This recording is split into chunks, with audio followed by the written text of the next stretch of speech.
help on the way, whether it's inside the school or outside. We're tied into our local police officers, so anytime there's a call, our police station gets immediate video feedback as to what's going on in and around our respective schools. So we've got that kind of thing going on in our school system. I don't know that it's enough, but I think that any type of protective, whether it be fencing and locked gates, or whether it just be more alert systems, I think that would be a pretty good deal for us. Yeah, I want to talk to you more about that alert system and how it all works, as well as cameras, because you did mention that after your sort of incredible situation that happened at Walnut Park Elementary last week. After all the mass shootings, a man who was aggressively trying to get into the school was shot and killed outside of that elementary school, and law enforcement in Gadsden said he had tried to grab an officer's gun when he was confronted by that resource officer. You spoke after that incident, and you said it was critical that every door at that school had been locked, and you referenced Uvalde, that we learned the importance of locked doors. Can you talk to me about that? Because you said that the principal was highly alarmed watching this person try and get in. That must have been terrifying. Talk to me about the locked doors and how that kind of was the first line of defense, really, it sounds like, in this incident. Yeah, well, let me first mention that, that what you have just stated has been confirmed, because although I have not been able to see it yet, my director of school operations and safety has confirmed from having seen video that the entire event was captured on video, because we've got cameras all around our schools. Our high school, for example, has 106 cameras, but the most important part, as I indicated, is that we keep all our doors locked. And the only access is through intercom. Once one is identified and allowed in, if it's a service person, for example. But what we're working on, because most of our schools are a little bit older, the majority of our schools are 30 to 50 years old. So we've discovered that there are areas where once an intruder gets into that front door, they basically have access to the whole school, as opposed to the high school where they would have to enter a foyer or an entryway, large enough place where they couldn't get inside. So that's one of the things that we work on, trying to magnetize doors that aren't already magnetized, so that if we had to open a door in an emergency for emergency personnel or whatever have you, we could do that at the touch of a button, while at the same time keeping intruders out, unless they were able to get in because a door was left propped open or locked. So we, advise our staff all along, do not prop doors open, even if there's a delivery being made. But locking that door was crucial. The gentleman who tried to enter was not able to get in either of the three doors that he attempted to open. And it was, as you indicated, once he was confronted by the SRO, and certainly had a chance to just kind of move on. But for whatever reason, he decided to, kind of go into combat with the SRO. Superintendent, did you ever find out more about that person's intent, or if he was even armed? I know that his brother had told some media that he had some serious mental health problems. Did we ever learn anything more about him? From all indication, he was not armed, but until he attempted to remove the weapon from the SRO's holster. At that point, and apparently, he was, under the influence. The brother went as far as to say, he might have been on a suicide by cop mission. I think that was actually written in the brother's statement. Superintendent, tell me more about this. You called it, after the incident, you called it a trial system at the high school. This button that teachers can push or that staff members can push. Is that at a teacher's desk? Is that in every room? What does pushing this button do? Does it alert everyone on campus? Yeah, they wear it around their neck. So in any place in the school, if something, happens, it's a 2-button system where, they can press one button just for a normal alert. But if they press both buttons, we know that it's an emergency. And the school will light up. It'll light up red or blue or I think yellow. So we'll know whether it's an emergency situation or whether it requires a soft lockdown, or even if it's just a couple of kids into an altercation. Gadsden is using a crisis alert system created by Centegix, a company founded by a couple who lost their daughter in the Parkland, Florida shooting. And more schools are testing out this alert system in places like Florida and Nevada. It'll alert our safety office. It'll alert the front office. So and it informs everyone else who has the button. And teachers, for example, would be able to leave their classroom, preferably our male teachers, if they realize it's probably an altercation between two students, and they can get there immediately before anything, seriously disruptive takes place. Superintendent, you also talked about how that high school has cameras. I think in this interview you said there are 106 cameras at that high school. Where are those cameras? Are any of them actually inside classrooms? We have really a two-camera system. We have cameras in our classroom, but not for surveillance. In other words, we're not there to watch our teachers teach. We've got that set up, but the teachers can turn those cameras off. And the purpose for that is if we do have a situation to occur in a classroom, we need to be able to go in and see. But that's the only two people in our system have access to those cameras. And not very many people know who those two people are. So in the event that let's say we've got a situation where a teacher has misbehaved in some kind of way, okay?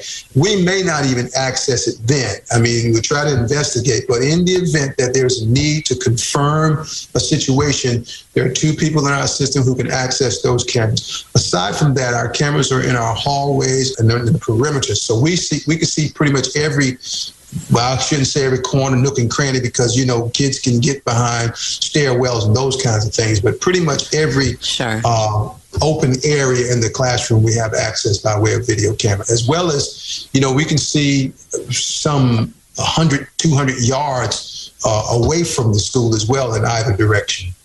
Do you think that this has a deterrent effect, this alarm system you guys have combined with the cameras? How much of a deterrent do you think it might be to some potential shooter? And if you do think it's an effective deterrent, should this be at every school? Well, to say that it's a deterrent is questionable because, we don't know that the potential shooter knows we have those cameras. So let's say, for example, an active shooter were to come. Now, they would notice that there are cameras outside of the building.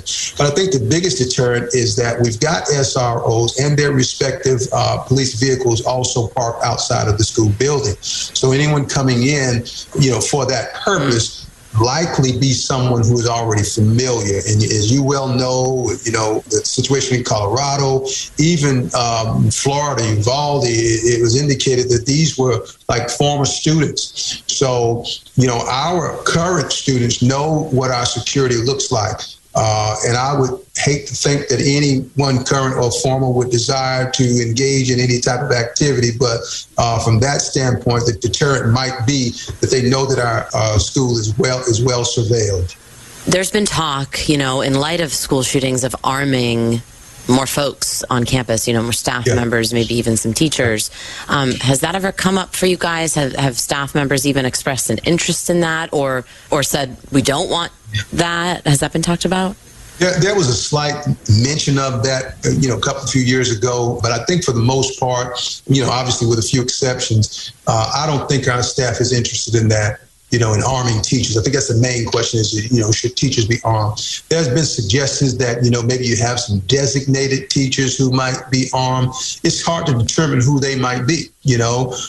This day and age, if you've got teachers who probably would not want to have the weapons on their person. So therefore, if they were armed, they would have to be locked up somewhere in a cabinet, in a drawer. And then the question is, well, how would you gain access to that in a dire emergency versus knowing in advance that something's going on? And most of our teachers aren't going to want to go into combat with a potential shooter. So we'd have to identify teachers who might, have that kind of spunk about them.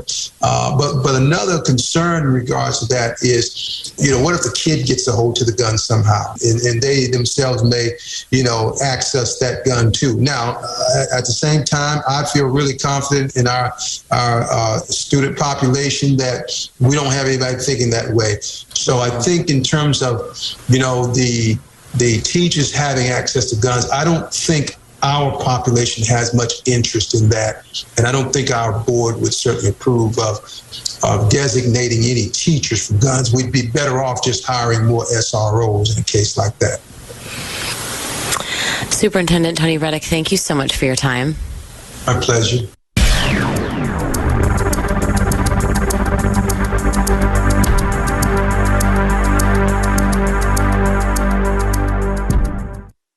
Fox Weather on America's Weather Team.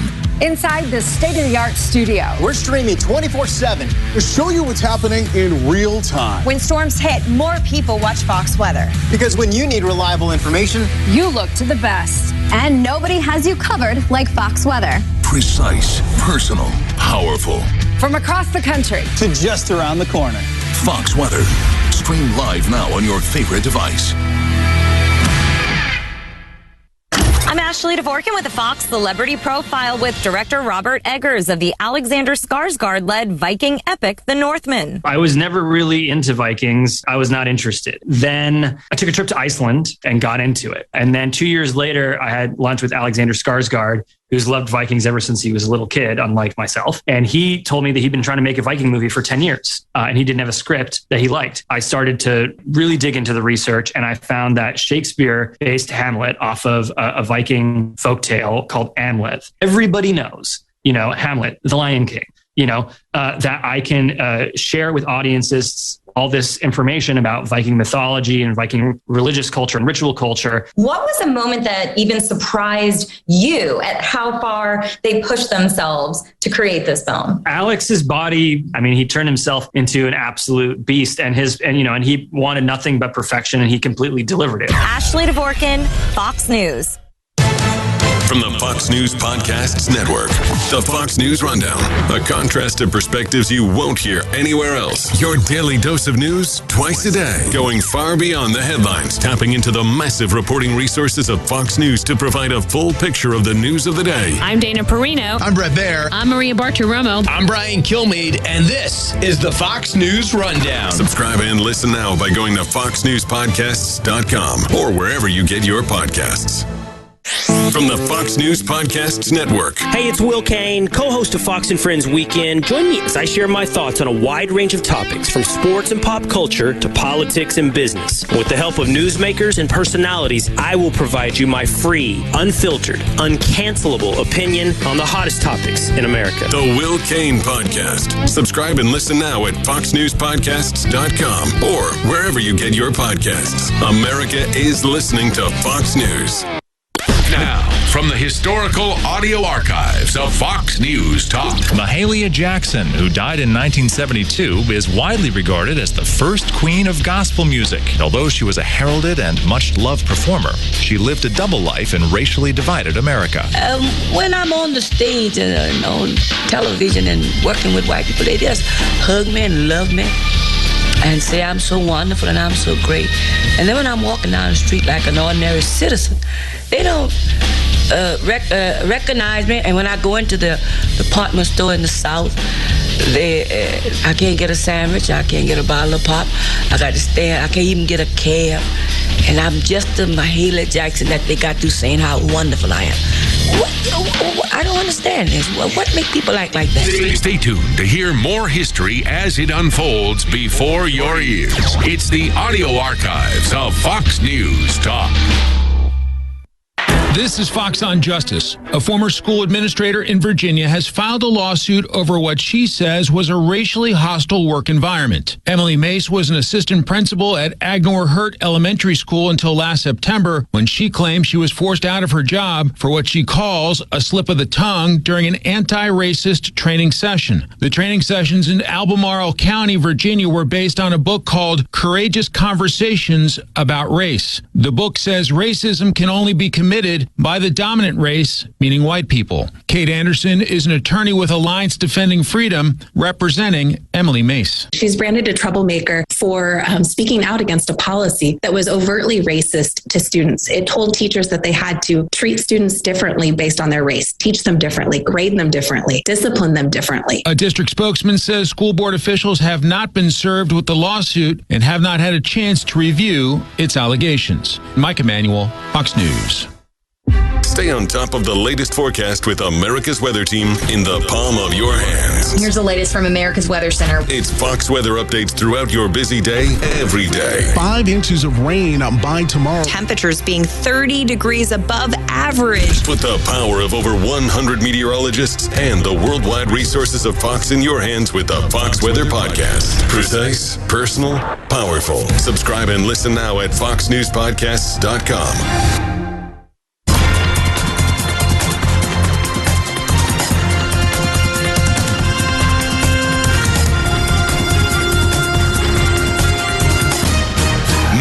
a look at what's happening from the Fox News Rundown.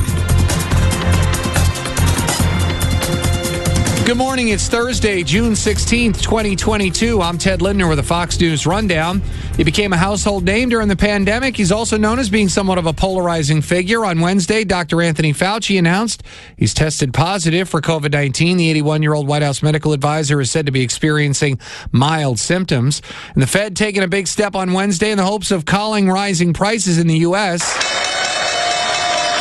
Wall Street seemed pleased by the news that the Federal Reserve raised its benchmark interest by 75 basis points for the first time in nearly 3 decades. Fox's Kevin Corke. The president has said gas company profits have tripled during a time of war between Russia and Ukraine as Americans struggle with record high prices at the pump. I'm Ted Lindner on the Fox News Rundown. This is the Fox News Rundown.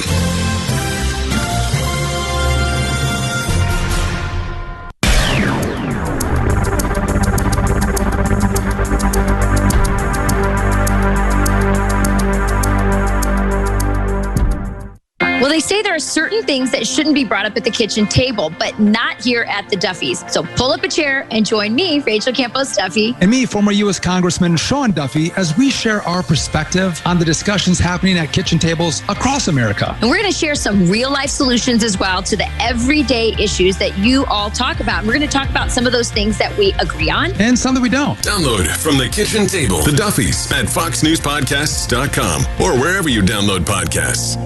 Saving you money, I'm Hillary Barsky. Even with rising interest rates, home prices are still expected to increase this year. And if you're looking to sell your property, there are some improvements that won't break your budget and boost the value of your home. The kitchen is one of the best places to start. You don't have to do a complete redo. Often small improvements have the highest return, like painting, replacing countertops, or upgrading appliances. Also, simple and inexpensive lighting and landscaping features can influence both buyers and appraisers. In a survey by HomeLight, 60% of real estate agents said that the home office was the top priority for buyers. With more people working from home now, creating space or converting existing space into a home office can pay off. National Association of Home Builders study found that many buyers prefer open layouts, especially between the dining room and kitchen. And a fresh coat of paint, either outside or inside, can make old surfaces look new. The key is to spend your money in the right places. Saving you money, Hillary Barsky, Fox News.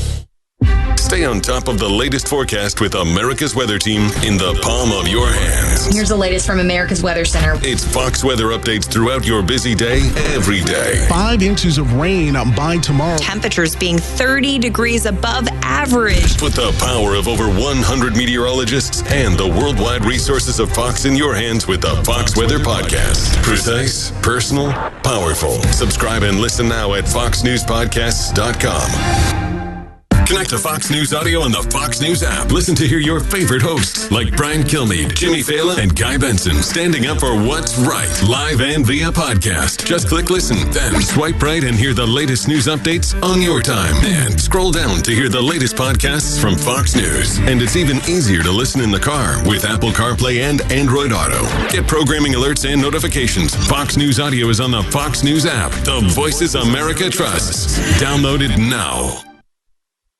Now, from the historical audio archives of Fox News Talk. The 39th President of the United States, Jimmy Carter, addresses the Camp David Accords between Israel and Egypt that, on March 26, 1979, led to a negotiated peace between the two nations, the first between Israel and any of its Arab neighbors. The countrysides of both lands are free from the litter and the carnage of a wasteful war.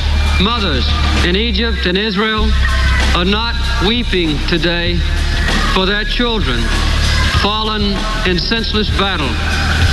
The dedication and determination of these two world statesmen have borne fruit. Peace has come to Israel and to Egypt. Stay tuned to hear more history as it unfolds before your ears. It's the audio archives of Fox News Talk.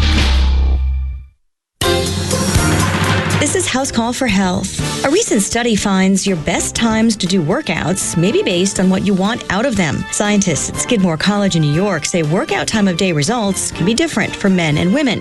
Researchers found women working out in mornings burned more belly fat. Men wanting better results burning belly fat should work out at night. Evening exercise helped women with strength, power, and endurance. Men lowered blood pressure, heart disease risks, and burned more fat in the evenings. 140 women and more than 60 men from the Saratoga Springs, New York area responded to ads about the study. Of them, 30 women and 26 men were chosen to participate. They were all healthy, non-smoking people with no cardiovascular or metabolic diseases per their medical histories. All of the participants were also highly active individuals. The study was published in Frontiers of Physiology. For more health news, go to foxnewshealth.com. House Call for Health. I'm Lisa Brady, Fox News. Democracy 2022 on Fox News. Your liberty, your freedom depends on the right to vote. And at this critical moment in our nation's history, empower yourself with the knowledge, the information, and the insight. Be inspired by the voices and opinions America turns to.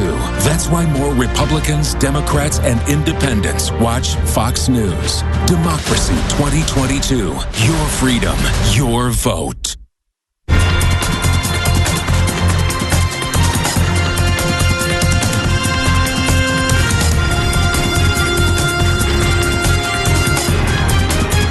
This is the Fox News Rundown. Now, the latest from Fox Business.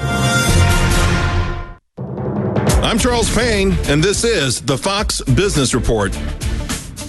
Stock futures are retreating, erasing gains seen yesterday that followed the Federal Reserve raising interest rates by 0.75 percentage point to control inflation. It's the largest increase in a single meeting since 1994. Fed Chair Jerome Powell says he still hopes to avoid a recession. Twitter shares are rising after the Wall Street Journal reported Tesla CEO Elon Musk is expected to confirm today that he wants to buy the business. Musk speaks to employees in a town meeting today. Cosmetics giant Revlon has filed for Chapter 11 bankruptcy reorganization. The company escaped filing for bankruptcy early in the pandemic. Sales have improved since, but Revlon is dealing with more than $3 billion worth of debt. That's your Fox Business Report. I'm Ginny Cosola. Invested in you.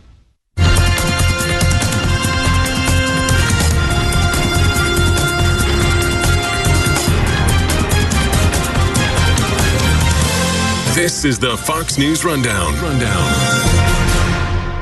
The U.S. Open tees off today. It'll be a real challenge. I mean, these are the best players in the world, and it's the hardest test of the year. But Phil Mickelson has faced a much harder test this year off the course, mired in the controversy that's more major than this major tournament. LIV Golf, the new league he and other players have joined, ditching the PGA Tour, a league funded by the Saudi Arabian government. I know that many of you have many people have strong opinions, emotions about my choice. Other star golfers like Dustin Johnson and Bryson DeChambeau have also joined LIV to play in tournaments that give them much greater payouts. Other golfers have been critical, like Rory McIlroy, but Jon Rahm, who rejected LIV money, says it's not my business or my character to judge anybody who thinks otherwise. Others do judge these LIV golfers because of the funding from a Saudi regime implicated in the murder of journalist Jamal Khashoggi and for its alleged role funding the hijackers who carried out the 9/11 terror attacks. There's right now a divide in golf like we've really never seen before. Ian O'Connor is a New York Post columnist and is at the U.S. Open in Brookline, Massachusetts. There is major questions about where golf is headed, if the PGA Tour can coexist with this new LIV golf circuit backed by the Saudi government. The PGA Tour does not run the U.S. Open. The USGA does. And this year anyway, they've decided to allow the LIV golf players, including Phil Mickelson, to compete. And we'll see how that plays out down the road as far as next year's championship goes and beyond. What has been so far the reaction to that? I mean, we haven't had the first full tournament day yet, but what's it been like for them and the reaction as they get there and see fans in the practice rounds? Well, so far the fans yesterday really embraced Phil Mickelson, and he's been one of the most popular players on the PGA Tour for decades. So that wasn't terribly surprising. When it's about the golf, I think you're going to see that. Golf fans are going to support these guys, I think, for the most part. But listen, there are a lot of people in this country who are outraged. Obviously, the 9/11 families, the surviving family members of victims on that horrible day, have come out in strong opposition to the American golfers cutting these 9-figure deals with the Saudi-funded league, the Live Golf Circuit, and other human rights advocates have had a major problem with their participation and their business deals with the Saudis. So it's a mixed bag. There are others who say, listen, President Biden is going overseas to Saudi Arabia next month. And so if he's going to, and if the United States is going to remain an ally with Saudi Arabia, and the U.S. government and American companies are going to do business with Saudi Arabia and entities within that country, why is it a significant issue for golfers to cut deals, lucrative deals with the Saudi-backed league as well? So yeah, let's back up a little bit on that. This Live Saudi-backed league, the lure for Phil Mickelson and all these others is they play 3 days in a tournament instead of 4, and they can make a boatload more money, right? Correct. And by the way, the PGA Tour does not offer guaranteed upfront appearance fees. So the Live Golf Circuit has given Phil Mickelson a $200 million guarantee. Others received $100 million or more up front. The PGA Tour, when Phil Mickelson and Tiger Woods were in their primes, offered nothing, zero up front. So if you didn't perform and you didn't play to a certain standard, you were not going to make any money. Now, those guys certainly didn't go broke, and they made a lot of money on the PGA Tour over the years through performance. But when you're getting guaranteed 9-figure deals up front, that's something that's going to be a serious threat long-term to the PGA Tour. Yeah, and the PGA Tour has taken action. It's trying to stop players from leaving, right? So Mickelson and Dustin Johnson, they're suspended pretty much. They can't do PGA events, right? At all, even if they wanted to. Right now, that's correct. And I think that's going to be challenged at some point in court. One of these players will take that issue to court. But for now, and here's the problem the PGA Tour is going to face, David. The 4 major championships are not conducted by the PGA Tour. Okay, but one of the majors is actually called the PGA Championship. The PGA doesn't run that? That is run by the PGA of America. A lot of sports fans always get that confused. Those are 2 different entities and governing bodies. So the PGA Tour does not control any of the 4 major championships. And that could be a major problem to Jay Monahan, the commissioner, because, again, if they're not offering guaranteed upfront cash and the Live Golf Circuit is, and the big names will still be allowed to compete in the 4 major championships, which really determines legacy in the long run, how does the PGA Tour fight that? That's going to be a very difficult battle for them to win. Back to the outrage over Live Golf being backed by the Saudi government. Several years ago, the PGA Tour expanded to China. It runs a tour series there that some critics have pointed out is financially backed by those with ties to the communist government. And certainly China has faced much criticism around the world for human rights abuses. That didn't stop the Olympics from being there in February. NBA player Enes Kanter Freedom told Fox that fed into Chinese propaganda. I haven't seen any, brave athlete that came out and said enough, and I'm gonna just make a scene and show the whole world that real side of China. So what's the difference between Saudi and Chinese atrocities or human rights issues? And those are great questions. And I don't think the PGA Tour has a great answer to those questions. And you could talk about the NBA doing business in China, a lot of American companies doing business there, and with the Saudis as well. And the Saudis have interest in the Premier League in the UK. They own Newcastle, one of the teams in the Premier League. And they've conducted golf tournaments. Americans have played there in the past. And the European Tour's had events there in the past. So the people who back the golfers and their right to do this have brought up the same issues and points you just made. And I think they are very valid. The Live Golf Circuit is never going to run out of money. And that's a problem for the PGA Tour because Live Golf and their financial backers are not, the mission statement is not to make money. The mission statement is, through the association with famous golfers and athletes, is to try to normalize that government and humanize themselves in some way, if that's possible. So they'll throw a bottomless pit of billions of dollars at